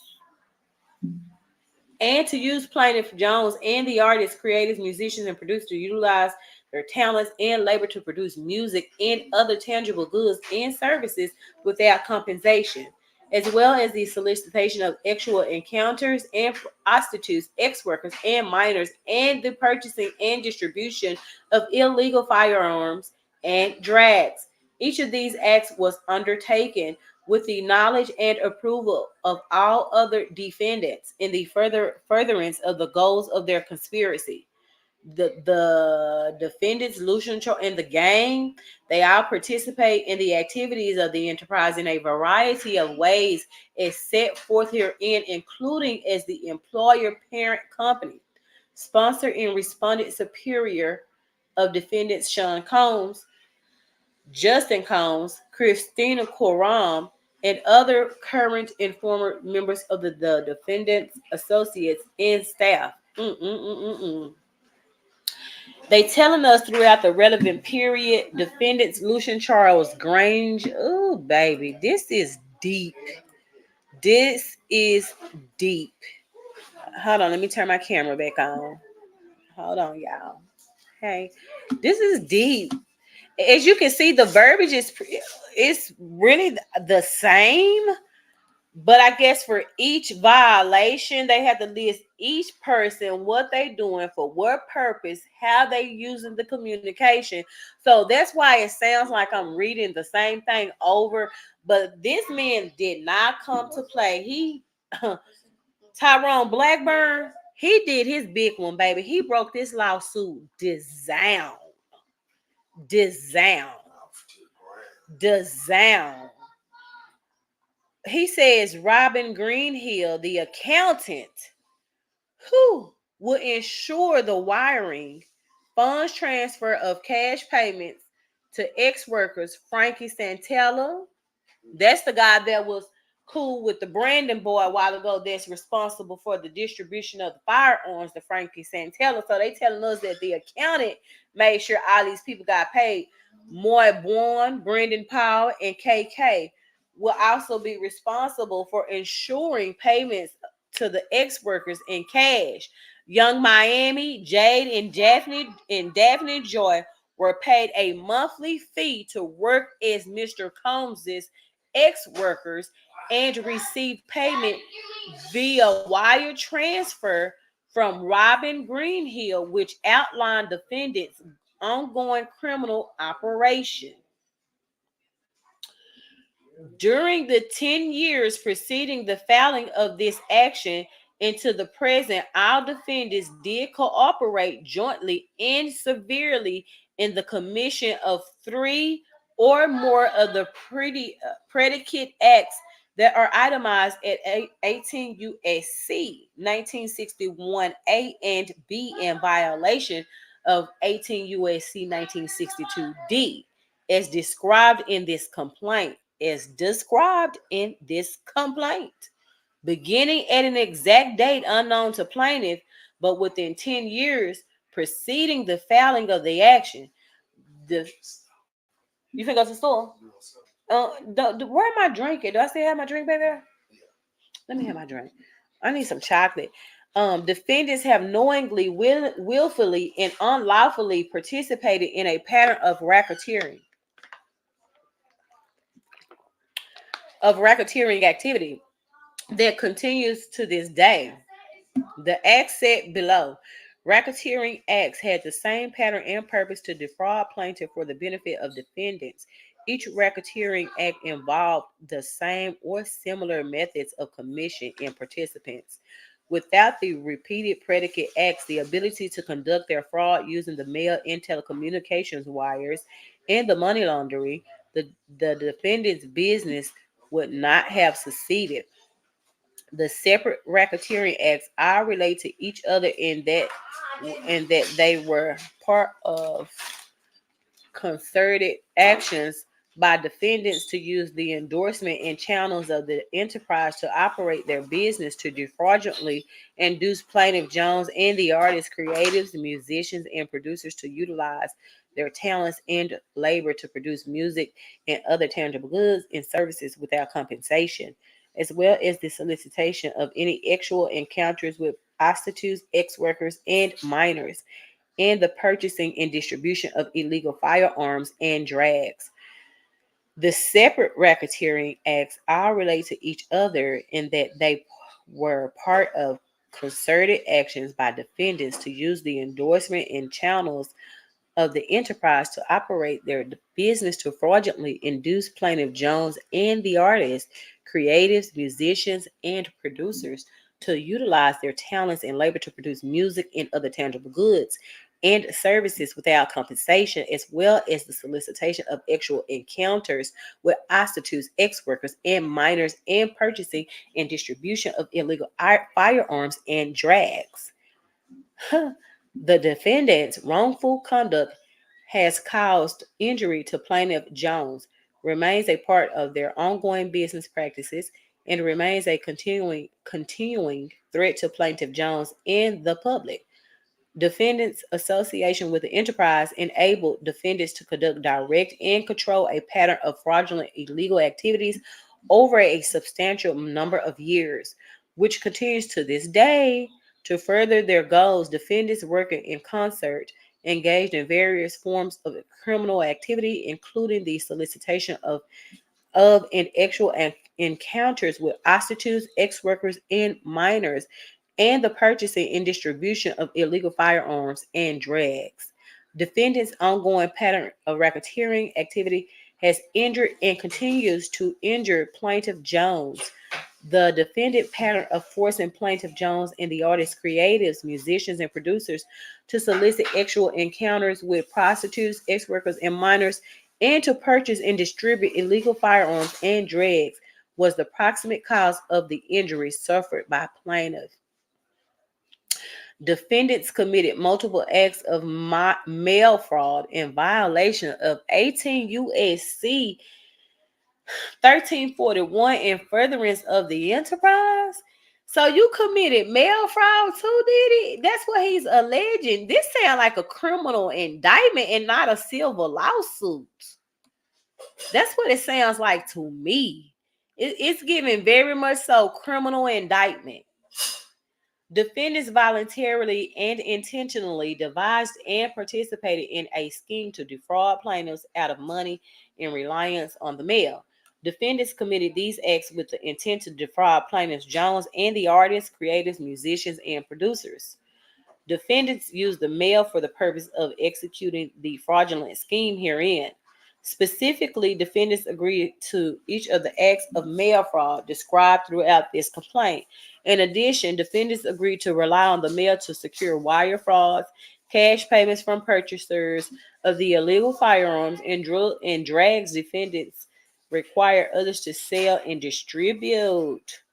In furtherance of and for purposes of executing the above described fraudulent and illegal course of conduct and scheme to defraud defendant either individually or in combination with themselves, used and caused to be used the U.S. mail by both placing and causing to be placed cash, letters, marketing materials, advertisements, agreements, and other matters in depositories, and by removing or causing to be removed letters and other mailable matters from depositories, in violation of mail fraud statute 18 U.S.C. 1341. Defendants could have not furthered their fraud without the use of the mail. For example, defendants sought to acquire wire transfers, cash payments, and to utilize their talents and labor to produce music and other tangible goods and services without compensation. Defendants also required the mail to distribute misleading advertisements to various states, including New York. For these reasons, the use of mail to conduct fraudulent activity was necessary and inevitable. They said it was necessary and inevitable. Mm. Defendants committed multiple acts of wire fraud in violation of 18 U.S.C. 1343 in furtherance of the enterprise. Defendants voluntarily and intentionally devised and participated in a scheme to defraud plaintiff out of money in reliance on the mail. Defendants committed these acts with the intent to defraud plaintiffs Jones and the artists, creators, musicians, and producers. Specifically, defendants agreed to each of the acts of wire fraud described throughout this complaint. In addition, defendants agreed to rely on interstate wires to disseminate funds and to submit payment to sex workers and prostitutes, as well as to transfer payment for the distribution and procurement of drugs and firearms. Defendants illegally acquired wire transfers, money transfers, credit cards, and bank cards via search engines and other online platforms to further their collective goal of furthering their RICO enterprise. Defendants knew that these online purchases were illegally made. Additionally, defendants agreed that defendants should facilitate these fraudulent purchases over interstate wires. In furtherance of the frauds, ex-workers and prostitutes nationwide.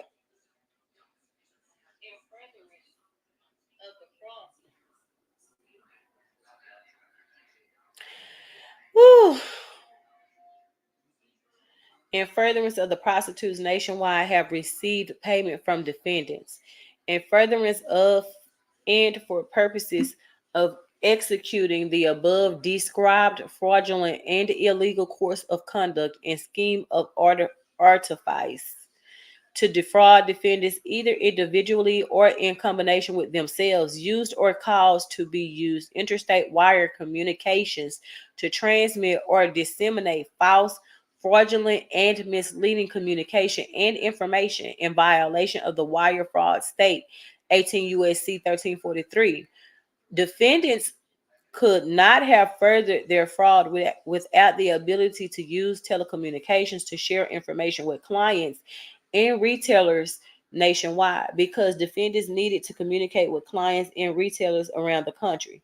The use of interstate telecommunications wires to conduct the fraudulent activity was necessary and inevitable.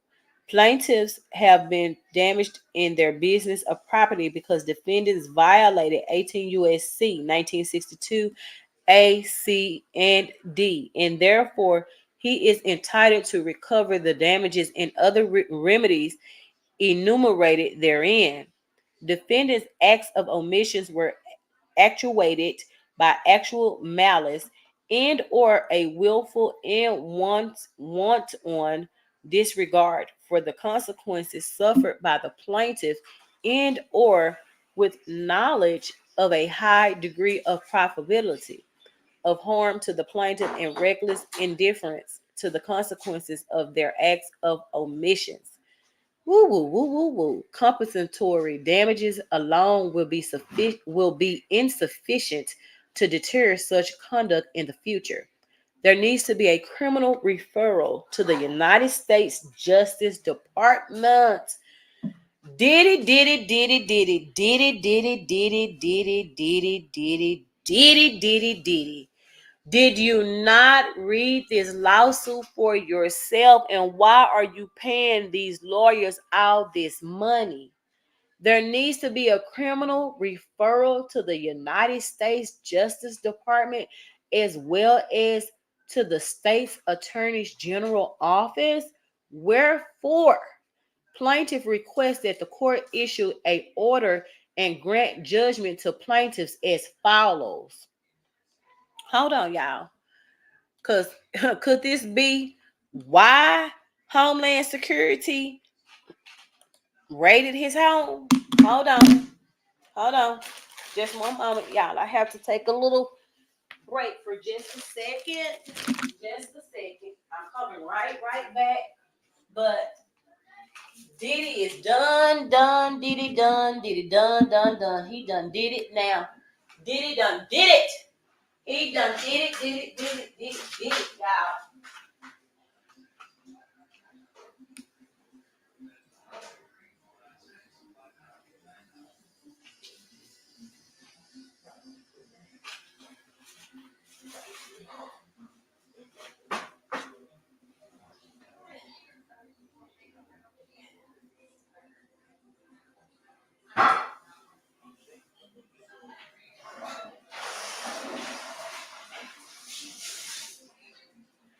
Okay. I'm back and I'm better. I'm back and I'm better. She's back and she's better. Back and she's better. Back and I'm better. Okay. Okay, y'all. I done got hungry now. Bear with me because I've been on here reading with y'all for an hour and 40 minutes. So y'all gonna get a little mukbang, a little chip mukbang in here while we read this. Okay. Mm-hmm.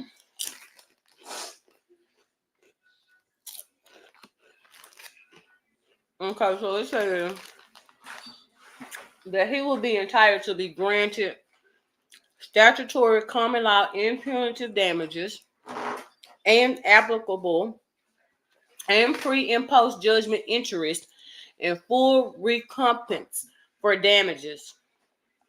Were they trying to say recompensation for damages?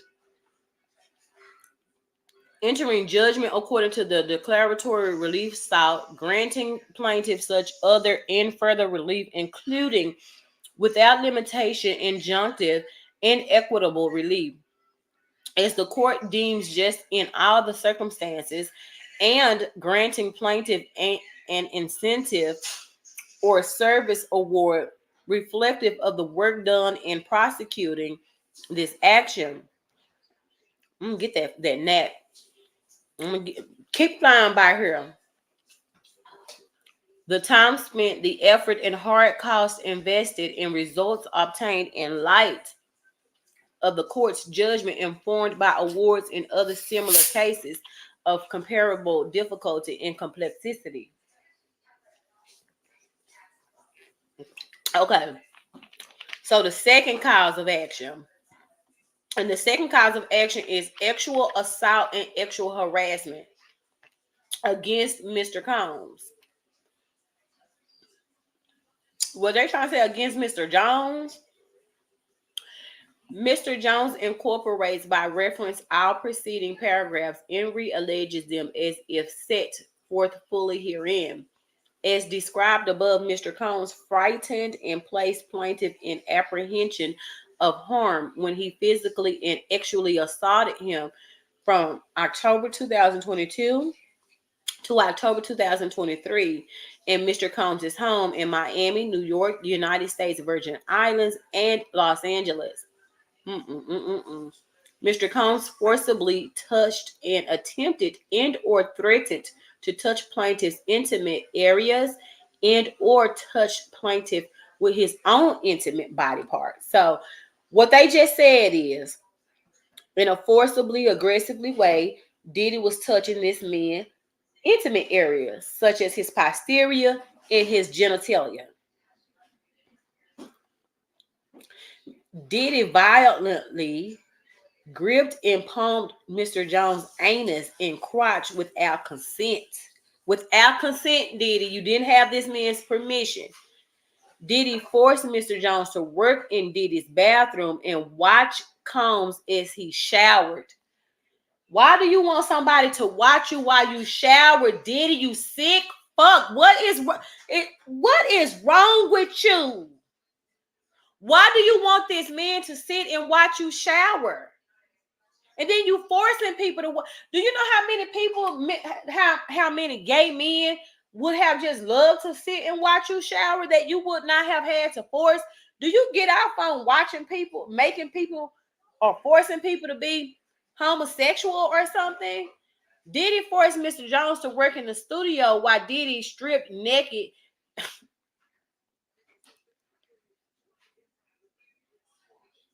to get his body massaged.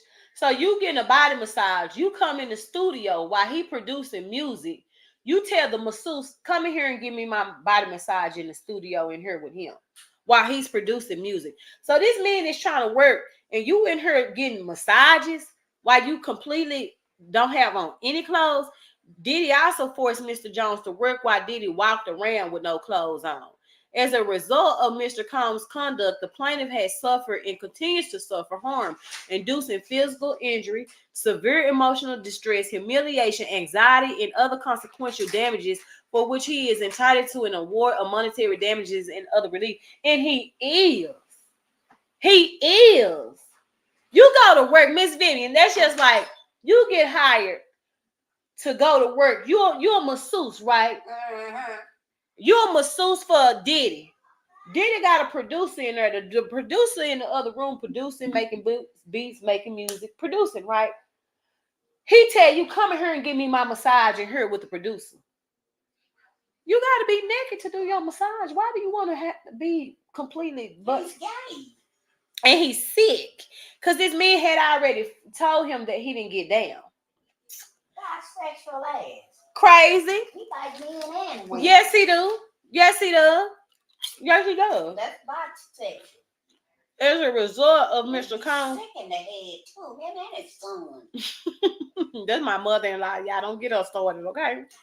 Don't get her started, baby, because she will go in.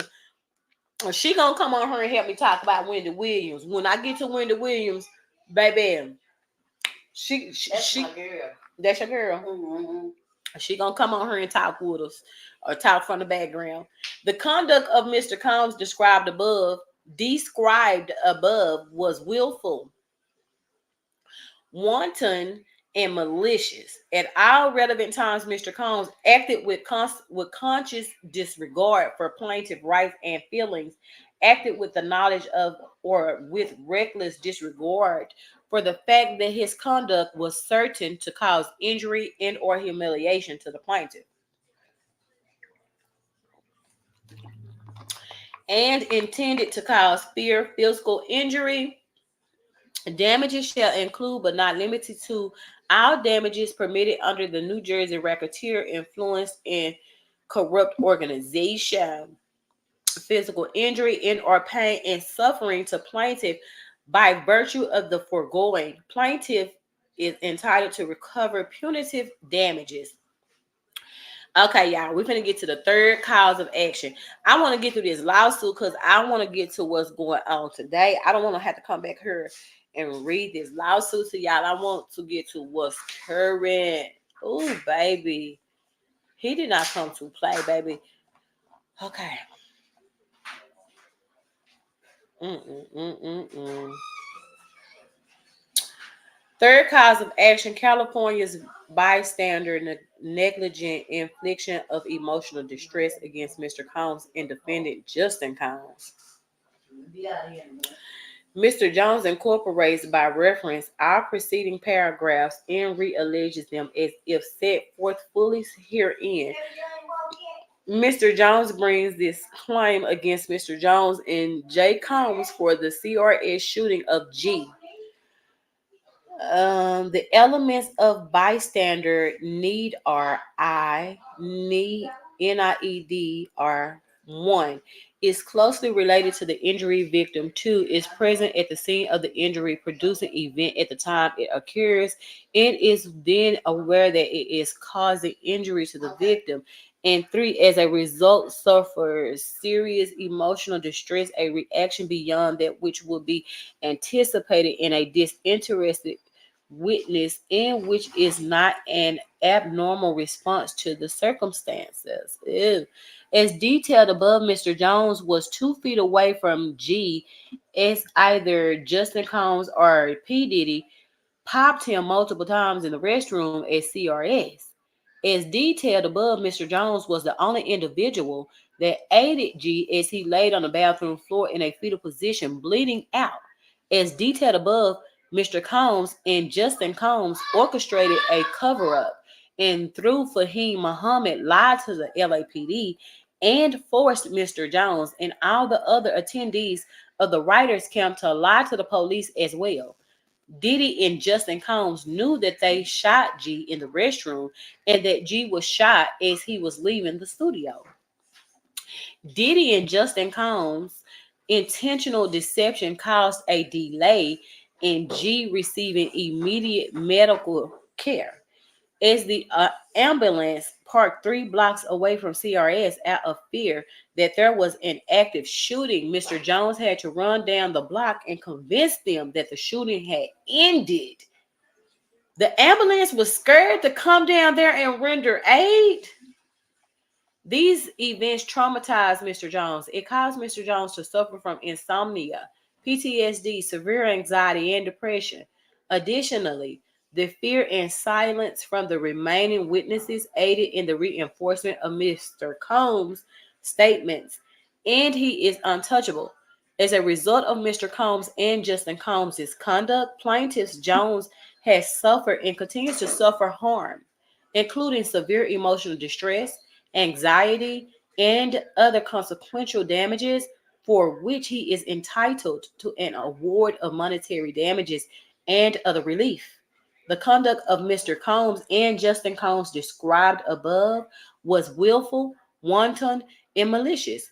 At all relevant times, Mr. Combs and J. Combs acted with conscious disregard of plaintiff's rights and feelings, acted with the knowledge of or with reckless disregard for the fact that their conduct was certain to cause injury to plaintiff and intended to cause fear, physical injury, and or pain and suffering to plaintiff. By virtue of foregoing, plaintiff is entitled to recover punitive damages. Okay, so this is just going through and explaining the different causes of action.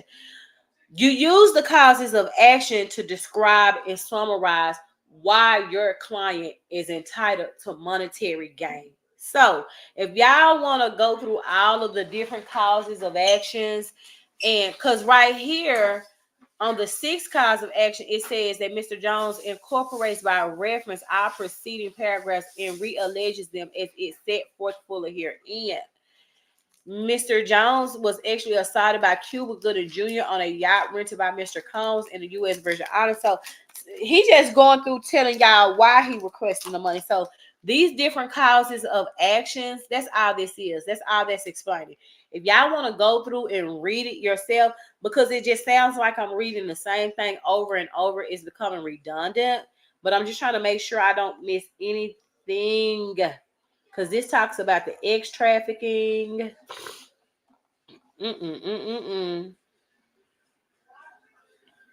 Okay, so the 7 causes of let me see how many causes of action are there. There's 7.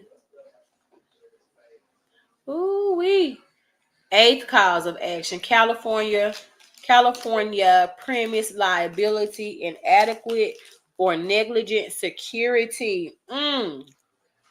Yeah, because the security didn't collect nobody guns. So that would entitle him to damages, to punitive damages. 9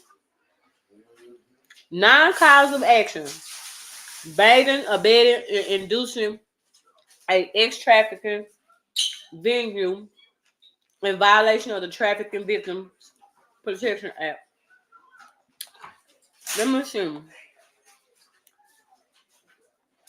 10, 11, 12, 13, 14.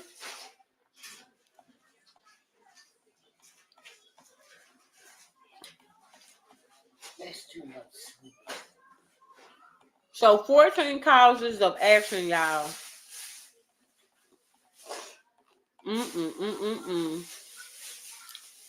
15 causes of action: obstruction of enforcement of the Trafficking Victim Protection Act.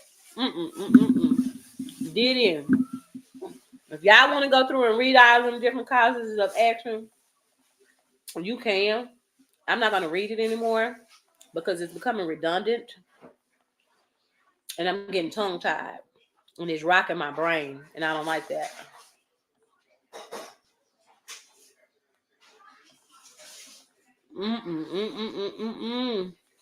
Prayer for relief.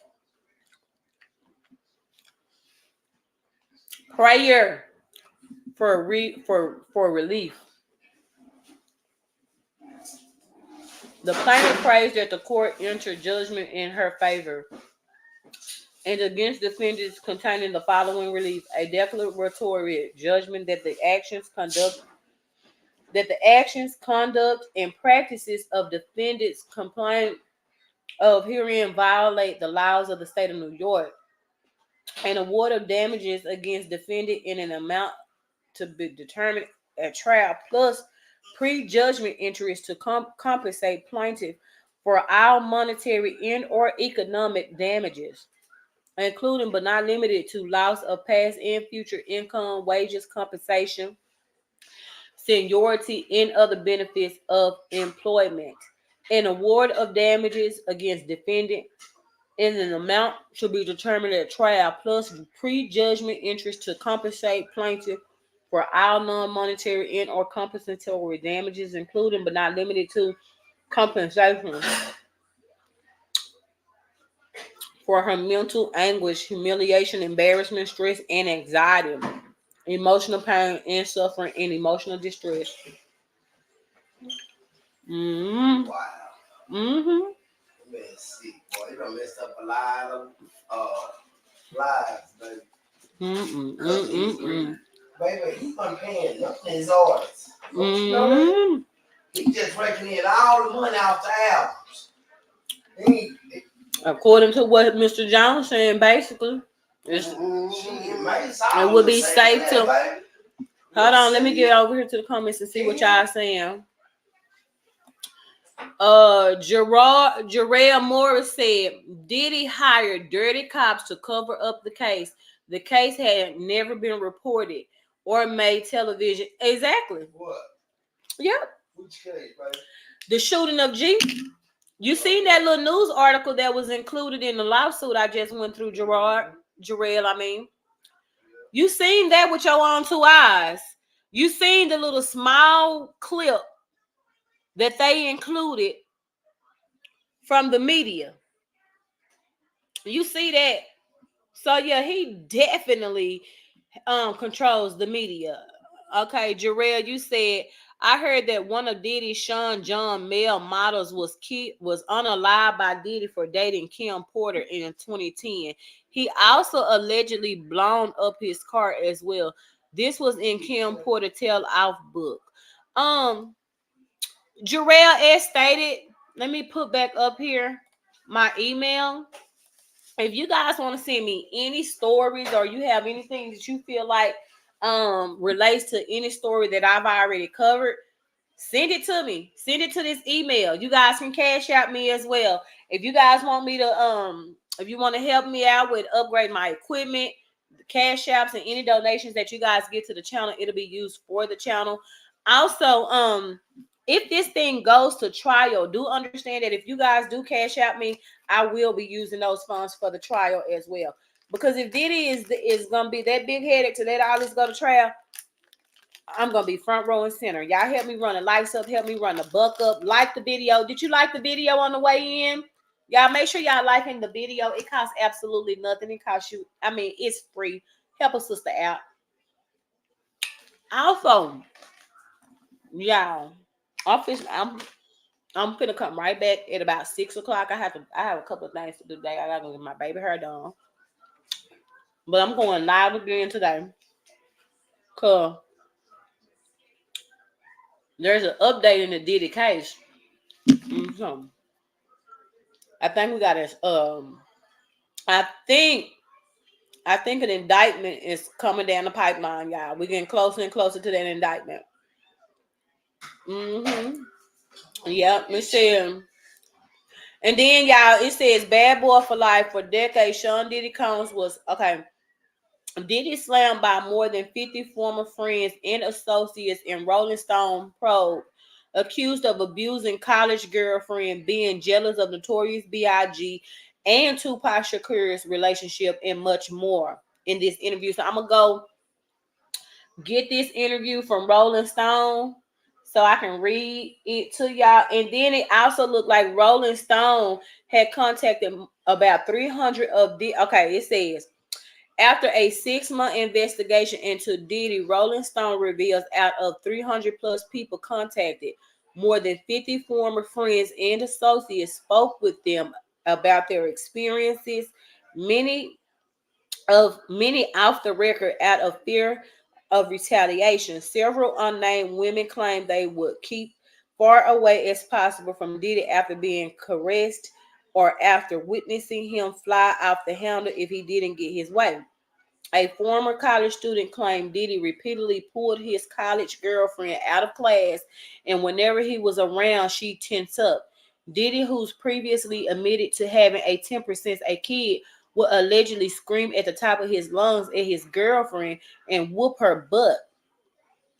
Dorn Mapes would reportedly yell in the house, Puff is out here acting crazy. He's beating her, signaling everyone to try and help her.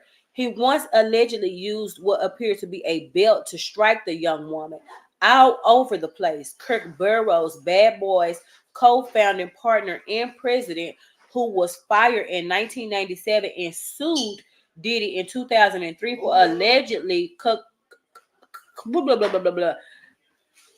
for allegedly threatening him with a baseball bat and coercing him into signing over his stake in the company, claims he once saw Diddy attack a woman at the offices.